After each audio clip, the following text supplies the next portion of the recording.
Matt Williams, welcome to Time Team.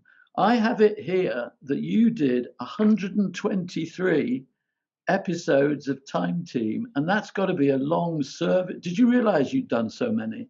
I knew, I was thinking it must be over 100, but 123 is way more than I imagined. It's really difficult to remember more than, I don't know, 10 or 20 at a time. And if I really think back, I can remember all these different experiences, but 123, that blew my mind when you said that. And just explain to people, who are you and what did you do on Time Team and when did you start and that sort of thing? Well, I started on Time Team about halfway through its run. So I think it was series 10 or 11. And I was essentially a trench supervisor, or I saw myself as a trench supervisor. We would open up trenches on day one. I was given one to open up to find out what was inside it. And then usually we had some guys working with us and we just had to keep going until stuff started to emerge, really. And when it did, that's when things started to get exciting. We cleaned it up. We got the other archaeologists in, we got the photographs in, and then we would call over, hang on, let me think there for a minute. Once things started to emerge, we would call over some of the specialists or Tony, depending on what was going on. Whatever they were doing, we just gave them a shout, really. And we got everything presentable, and they would ask us what we'd found. And then the specialists would really, I suppose, take over from there and try and interpret it, because they could link it up with what was happening in the other trenches as well. Okay. And best thing you can remember finding on Time Team, the most exciting day in a trench? Easy. I know this one because people have asked me this loads of times over the last, 15 years or so. It was the inscribed or engraved stone on the Isle of Man. Absolutely. And at first, I think we sent it off to be translated, didn't we? And it was something about boats coming over or a group of people coming over to the island. I'm not quite sure how accurate that was, but it was 20 Vikings cornered here was the version I think Helen got. Incredible, that. Yeah, absolutely. As I think Helen said at the time, Matt, you will never, ever find a more important artifact in your life. And she's right. 20 years later, I haven't. And I love the fact that Helen told me, confessed to the fact that when she finally talked to the camera about it, she actually had it upside down. So quite what anybody made of Ogham or Futhark upside down, I don't know. And we also find the hair, and that was with Jackie McKinley, wasn't it, on that dig? Yeah. Mm-hmm. There were some amazing graves there, weren't there? I think there were stone-lined kists, and the preservation of them was absolutely amazing. And your skills, you think of yourself, you talk about yourself as a supervisor, but fundamentally, we'd often have you fairly against the face of the archaeology digging. And that was great for me because I could always come to you and say, what's really going on? What have you really got? How much did it feel at times like hard work? I mean, it struck me physically. There were times when you were maticking, scraping, digging. It's physically, it's quite tough labor, isn't it? It really was a lot of the time, especially at the beginning when you didn't really know what to be concentrating on or where you should focus your manpower, really. And they just felt like there was a lot of stuff to move before stuff started coming together. There's two types of work, really, and you kind of alluded to both of them there. There's the mental challenge as well. What's important? What shall I concentrate on? Now, I'm really knackered. I've got 2 hours left. What do I need to do before Tom comes over and starts asking me what I've found? And then once you've decided that, it is all hands to deck, and you've got to shift as much as you can and know when to be careful, but also to know when you can just swing that mattock as hard as you can. I always remember one time when I think we slightly improved the morale of the diggers, and you in particular, when we were on a Navy site, and we decided to find out what actually was the consequences of giving you a Navy diet, which was like a pint of beer every hour or something crazy. Yeah, it was. There was a couple of pints in the morning for breakfast. I think watered down to make it because they didn't drink particularly strong beer, but even at 9 o'clock in the morning, any beer really, you can feel it. Yeah, that was. I think that did help me work. It certainly kept, helped the time pass till about 3 in the afternoon, and then I just started to feel a bit tired, to be honest. And by 5 o'clock, I was ready ready for a break. And unlike everyone else at that point, I wasn't, happy to go to the pub in the hotel afterwards. In fact, I don't think I went to the hotel afterwards, actually. Something like that. I can't remember what I did in the evening. I think it was more beer and more navvy food, wasn't it? Yeah, it was the whole 24 hours. Gosh, yeah. That was an interesting and pretty good experience, though I'm not quite sure I'd really be desperate to do that again quickly. For experimental reasons, I always wondered about the possibility of, cheering up the whole digging crew by getting everybody, slightly inebriated on beer. But you were right. There was it sort of went with a swing in the morning, and then as the day went on, there was increasing sort of element of grumpiness and not needing to lie down a bit. Yeah. And I had to start again the next morning. I think it was just for the half day, and I thought, gosh, a day and a half of this. Really, they must have been absolutely exhausted the whole time, these navvies. Yeah. It was a bit like the whole 3-day experience, really. I mean, not that everyone was drinking those whole 3 days, but you start off with all this energy, but it's so intense for those 3 days, isn't it? By the end of day 3, everyone's a bit like, gosh, I'm pretty much run out of batteries here. I don't know how much longer I can go for. And then, of course, I don't know whether you were part of the backfill team that Kerry used to organise? We had no, only for a year. I think I did that for the first year I was there, but not after that. No, I was out there after the end of day 3.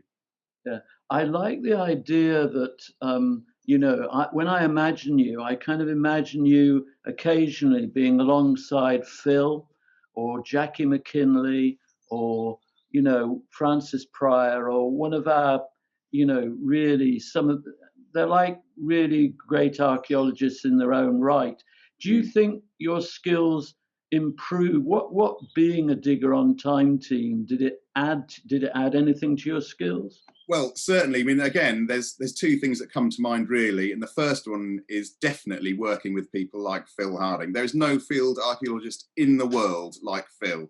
You can look at a trench and he can see everything immediately. And one of my happiest memories, what I used to love doing on Time Team, is going out. When we all got to site in the morning at about kind of 8:15, people would be milling around having a cup of coffee or whatever. And Phil would always wander out and stand in the mist by a trench or something. You could see him looking at it. If I had the guts, I'd always kind of wander up to him and just stand next to him for a bit and say, "So, Phil, what do you reckon's going on here?" And if he was in a good mood, we'd have a bit of a chat. And it was brilliant to absorb all that stuff of him and see what he was doing. And I genuinely learnt a huge amount from him. I really, really appreciate that. And of course, the same goes for Francis Pryor. Any kind of fines chat with Helen Geek was incredible, any bits and pieces. And all these things I absorbed all the time, things that I would never have got the chance to do on a normal site, which brings me to the next point as well.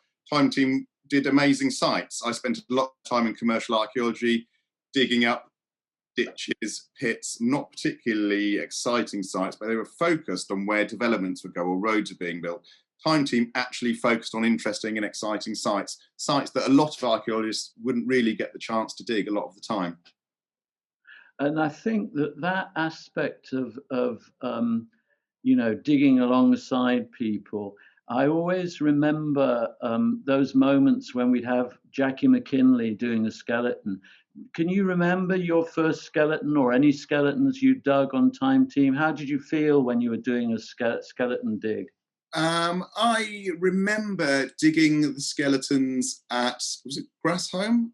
The early church, I think it was, next to the sea.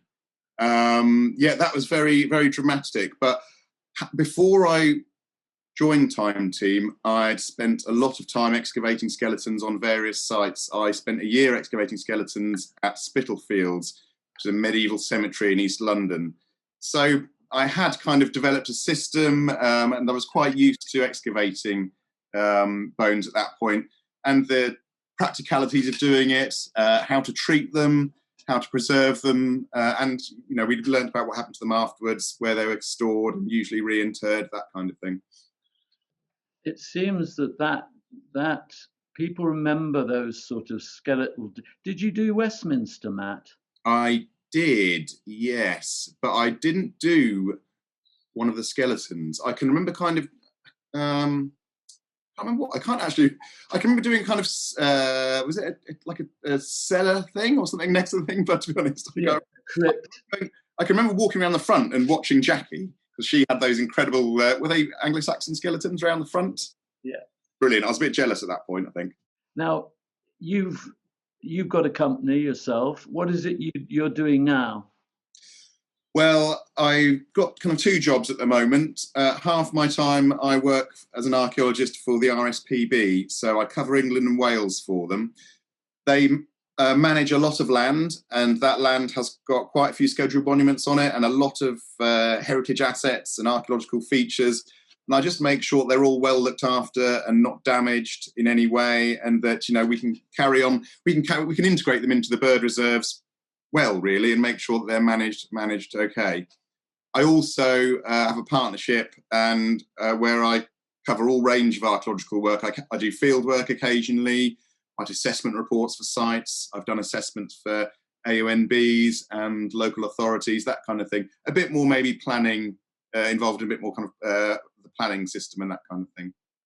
And we've talked about this before, but I think there's a general move to get more, if you like, integration around a site. I mean, we talked with Stuart about the wider landscape, but also I can think of many times when we were doing a site around a particular natural history element, an environmental element, like, for instance, newts came up on one site. Yeah. We had newt fencing and all sorts of things, and birds. What do you have to do to kind of balance the RSPB element with the archaeological element? There's some particular sites where this was easier or more difficult? It's usually that we usually have quite similar aims: ecology, nature, and heritage. From a very practical point of view, roots and vegetation, or, you know, trees and saplings are not very good growing on top of burial mounds. But then a lot of RSPB reserves don't want that anyway. So everybody wants to keep the vegetation down. RSPB reserves don't want foxes and badgers getting in and burrowing. So a lot of our aims are kind of the same, really. There can be conflicts occasionally. I'm trying to think of some things like fences going in the wrong place and that kind of thing. One thing that we both have to be very careful of and balance as well is visitors. Of course, visitors are really important to RSPB reserves, and all the and RSPB members are very important. But you've just got to make sure we have to be very careful as to where they go. You know, disturbing wildlife, and also forming paths and stuff across sensitive sites, across barrows and that kind of thing. So yeah. Can you remember, is there one particular species of bird or a moment when you'd been able to work a way of putting various bodies together on a site, and it had meant that there were particular birds that were free to fly? Was there a moment you can remember when a particular bird or a particular set of birds, you saw them for the first time and felt, well, you know, I was a part of that? I can remember when I first joined the RSPB, one of my jobs was to go around and assess all the scheduled monuments that hadn't been looked at for a couple of years. And some of them were hidden away. And we went to a beautiful site, Ham Wall, down in the southwest. And the warden there said, Matt, have you ever seen a bittern or heard a bittern? And I was like, no, very rare. My dad's always wanted to see one. Any chance I can hear one before he does? And he said, yeah, they're all over the place at the moment. So we went out and we had to look at a duck decoy site, ironically, which is a site designed for attracting and then shooting birds.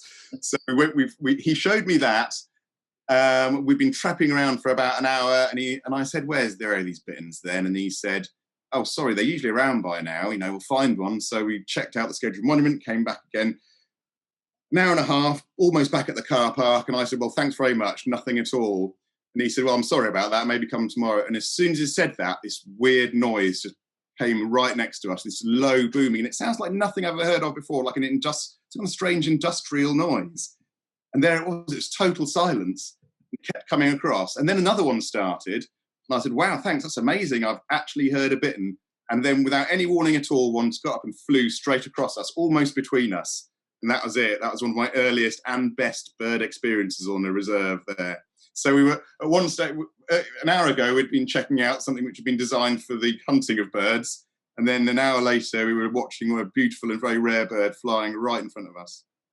We've got a few time teams coming up, 12 of them on the Time Team Classics channel. The first Tudor Palace, Esher. I remember Esher, yeah, amazing brickwork. Very small bricks and very thick walls. And just tell people quickly, why are Tudor bricks quite useful things and are different from Elizabethan bricks, and why you need to keep your eye open for them? If I recall, let's see, what did I learn about Tudor bricks 12 years ago? Very small, very hard, and they were essentially packed together almost to get, almost so they had almost as hard as stone, really, were they? They were so closely packed together. I have no idea, Tim. And in the shadow of the Tor, Bodmin Moor. That wasn't the Navy one then, was it? No, I don't think so. That was the one where I remember Henry was coring. Yes, lots of peat. Yeah. Newts. Really bad weather. Bad weather, wet feet the whole time, yeah. I can remember digging at Bodmin Moor there, and I can't even remember what feature it was. I think because we never actually found it, but we were essentially removing kind of almost formed peat. It was, wasn't it? And thick tussocky grass. That's a great thing about time. You never just went to a field and just took off grass. Half the time you were taking off, like, hard standing or broken up concrete or peat or, I don't know, it could be anything really, wasn't it? Clay. I remember scraping clay off World War II bombers, everything. And do you remember one of the things we've been looking at, we've been getting members of the team together, and it's really exciting news that you're going to be joining us. One of the things I always remember was the relief in having a really good digger driver. And we were lucky to have Ian Barclay. And a lot of people, they think, it's topsoil, and what are they doing taking a digger to the topsoil? What was your experience of that process, and why you feel it was sort of a good idea to have a brilliant digger driver like Ian, no longer with us sadly, but to have someone like him as part of your team?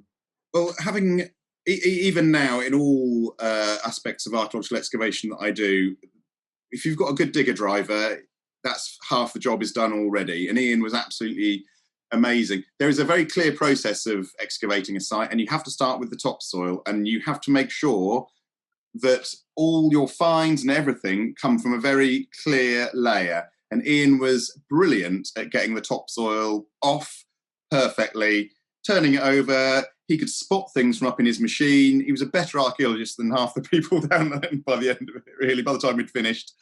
I'd also add he was brilliant at putting it back as well. But Ian could excavate a site from up in his cab pretty much on his own after a few years. He was so clued up. It's also, the whole process, whether you're using a little trowel or a giant digger bucket, it's about seeing the changes and feeling the changes. And it doesn't matter whether the trowel is in your arm or you're the digger driver with the controls at your hands. You can see it and you can feel it. And Ian was brilliant at seeing and feeling what was going on. And he could see what we could see as well. Whoever was with him digging, whether it's me or Phil, you were chatting the whole time. Can you feel that, Ian? Did you see that, Matt? Can you see how it's gone red there? I'm afraid I can't do that. Is there a big lump down there? I just heard your bucket clang. We were in constant communication, constantly working out what was going on. So it's like having an extra pair of eyes and a giant trowel on your arm, basically. It's fantastic. Okay, I'm going to put you in charge of something called Dig Camp. Okay. Dig Camp is, we're going to invite various trained archaeologists from all over the country, some not so trained, some starting. Yeah. And I want you to imagine you have a fantasy dig camp, and it's your job to sort out the diggers who are going to be great on Time Team. What Right. essential skills are you looking for if I'm asking you to put a crew together?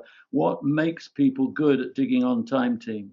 Right, okay. Number one is hard work. No question about that at all. You've got to be on it as soon as you start, and you don't stop until the very end of it there.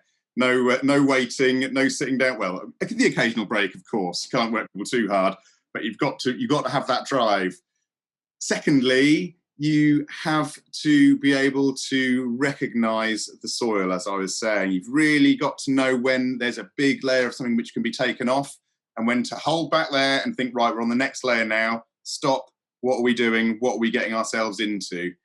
And thirdly, you do need detail, because once you get down to it, it's those tiny, tiny little details which can make all the difference. Whether it's a tiny find in a layer you're taking off, a few more, I don't know, chalk flecks in the next layer, something like that. You've got to be constantly aware of how things are changing in front of you. And it's not just visual, as I said, how it feels, how it smells sometimes, how the water's running off it, all that kind of stuff. So it's a great range of skills, from moving a ton of soil in a couple of hours right down to, carefully picking the sand off a skeleton.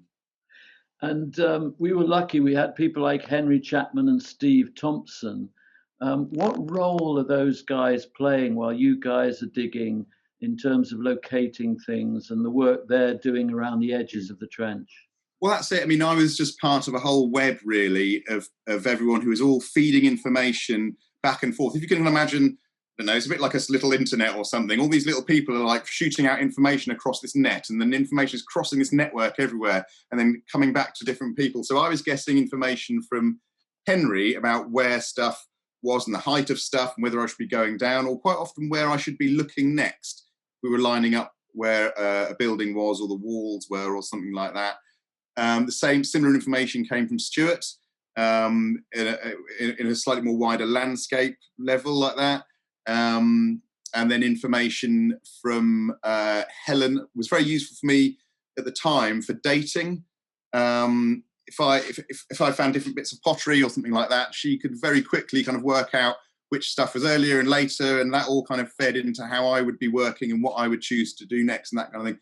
And of course, then as soon as I stepped out, then Steve Thompson and Wessex would step in and essentially record what I had excavated. So I had to stop at a certain point where it could still be excavated before it, I had to stop at a certain point where it could still be recorded before I'd excavated it all. So I had to make sure that I didn't remove anything that then couldn't be sorted out or photographed. And then once I'd done that, or he had done that, I'd go back. So yeah, it was a very complicated network sometimes, and it was difficult to remember who to tell what was going on, if that makes sense, just to keep everyone in the loop. But yeah, great. And did you find after you finished a day, you would often sort of sit around in the pub and chatting? Did you find the sort of, I think of them as post-match discussions, going on in the pub? Were those useful experiences? They were indeed, actually. And because as I was usually in one or maybe two trenches in a day, I could hear what was going on in the other trenches, but I didn't really have a very good idea. And it was good to sit around and chat to people like you and Henry and Helen, who had actually been moving around all the trenches, because sometimes I thought I was in the most exciting trench of the whole site. Then come 6 o'clock, you realise that you were probably fifth in line. People were kind of traipsing over to your trench just to be polite at the end of the day, really. And all the action was happening somewhere else. So it was really good to it was a bit of a leveller, really, to work out what was going on. And occasionally, put your case forward and say, look, you didn't spend much time at my trench today, but tomorrow I really think, it's going to kick off. So get down there early doors. Yes, there's a certain amount of competition. I remember at Brancaster, we were on a site with Helena Hamerow where we had an Anglo-Saxon hall, and there was also grub huts being dug. Wow. And the grub huts weren't very interesting, but there was a certain competition to get into the Anglo-Saxon hall trench and not be in the grub hut. So yeah. There was always like a star trench, I suppose, wasn't there? And, I'm not going to beat around the bush. Quite often Phil started in what we thought was going to be the star trench, but quite often it ended up to be another trench. So, there was a certain amount of luck in there sometimes, I think. you were around when we found one of the finds a lot of people remember is the gold coin Yeah. we found, which came out of a load, tons of black, unpleasant material from a deep. What do you remember about that? I can remember that. I think that's the biggest, or certainly deepest, archaeological trench I've ever seen. And I can remember Ian and Kerry. I think they spent more time on the kind of health and safety structural aspects of that than any other trench we were ever in. But it was huge. And the coin, yeah, as he said, came from very close to the bottom, didn't it? It had gone right down. It was a good, what, I don't know, 4 or 5 meters deep. I know. And the guy who found it, he hadn't been detecting long, I don't think, had he? And anyway, you could see a commotion. Whenever anyone found anything great on Time Team, there was a little, or anything exciting happened, a little huddle would form. And so I'd turn on the radio and see if I could just pick up a few tidbits of information. But even on that point, I remember, I think people were being a bit kind of restrained on the radio. So I thought I'd just wander over there. And this guy was holding this coin, and I can really clearly remember his hand was shaking. I think he had to hold his wrist with his other hand to stop it falling off. But it was very exciting, really, really exciting, because, you know, gold just, it doesn't corrode. So it comes out of the ground as shiny and new as it did in the day it went in there, which always looks exciting. Brilliant, brilliant day. Time Team in 3 words. Can you give me 3 words that for you sum up Time Team off the top of your head? Oh, exciting, exhausting, exhilarating. I don't know. Brilliant. And your top Time Team dig, not necessarily one that you were, you know, not necessarily one that you remember from the early stages or later stage. Is there one Time Team dig you saw on telly or you were involved in that you thought, crikey, this is a good example of what we do? Yeah. In fact, I'm going to have to go. Did we do? I always forget the name of it now. Was there one in? I can't. Do you remember the Roman processing site? I always state that one, and I can't remember what site it was. It Peter something. Well, you can talk about it, and we'll find. I'll talk about it. Yeah, you can. Talking to ex-members of Time Team is an alarming consequence to drinking summer lightning in pubs after shoots. I have to say. Yeah, the Roman. Oh, I've got it. It's on the tip of my tongue. I think it was Peter. The Roman processing site was a great site, and I really, really enjoyed it. Even though it wasn't the most exciting site we did, we didn't have the best finds. We didn't have the best weather. It wasn't the most beautiful site, but something about it really appealed to me because it was just perfect. We had an amazing array of finds which told us what was going on the site. We had a great team down there who were really, really focused on what was going on. I think processing sites were not very well understood at that point. There was some real academic excitement about the site there. And I just remember feeling this is a brilliant project, this one here. It's a great project. It's all come together. The finds, the location of the site, the map that we planned out how the whole site worked. It was just great. And I thought, I haven't found a saint. I haven't found an inscribed stone. You know, we haven't broken any boundaries. But as a kind of single entity of a program, that was one of my favourites, I think. And of course, finally, Matt, you had a sort of secondary career in Time Team as our all-purpose man from the past. Yes. I'm remembering you in various gear. Anglo-Saxon dress was possibly the most alarming, but there was a rather nice moment where at the end of the programme, you and Phil traded Anglo-Saxon insults. Yes, I remember that. And I remember the director at the time didn't really give us any warning and just crept up to me and said, Matt, go over to there and tell Phil he's a... And I was like, tell him that he can't dig. I was like, I've spent my time telling Phil how great, you know, asking him what to do. I can't really do that. So I kind of shuffled over to him and kind of said, Phil, I think I said your section isn't straight, which is basically pretty much the worst thing you could say to a field archaeologist, especially Phil. And he turned around and there was thunder in his eyes. And, and he said, well, you can't, and he said, you've got your thingy over there. And then, and it started from there, and we carried on.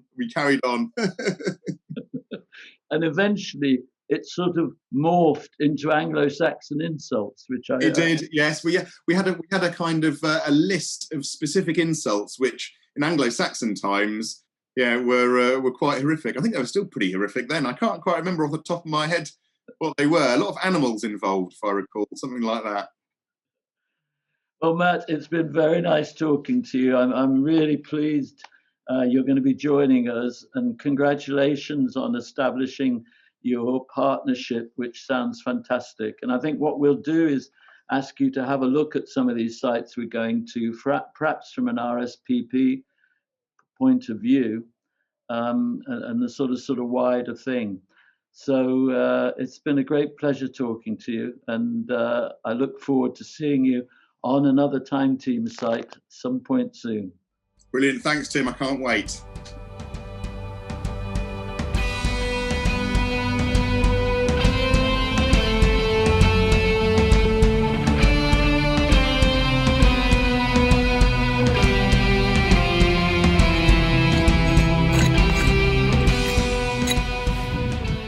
We can't do any of this work without you, so please subscribe, back us on Patreon, and make sure that Time Team comes back again.